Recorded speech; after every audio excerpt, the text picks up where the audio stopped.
एक गुरुत्वपूर्ण खबर पलाशुणी छकरे दुर्घटना जड़े मृत वर्तमान ताजा खबर पलाशुणी छकरे अघटन वृद्धंक जीवन जाइछि अजଣା गाड़ी धक्कार गाड़ीर एपर्यंत परिचय मिलना मृतकों परिचय मिलना घटनास्थल में पुलिस पहुंची तदंत आरंभ करिछि। पलाशुणी छकरे बारंबार एपरी दुर्घटना घटुतिले यार कौनसी पदक्षेप ग्रहण करा जाउ नाही विभागीय कर्तृपक्षों तरफरु। ए दृश्य एते भयंकर जे आमे आपण मानकु देखैबा संभव नुहे। पलाशुणी भली जनगहलीपूर्ण जगार बारंबार एहीपरी दुर्घटना घटुची।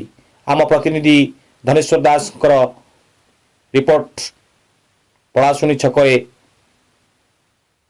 एक मर्मदुद सड़क दुर्घटना। पलाशुणी छकरे एक फुट ओभरब्रिज निहाती आवश्यकता बेले एपर्यंत ता होई नाही जो कि बारंबार एहीपरी दुर्घटना घटुची एवं एहीभली दुर्घटना आगको किपरि न घटिबो सेथिप्रति सरकार पदक्षेप नेबा निहाती आवश्यक बोली साधारण रे आलोचना होउची।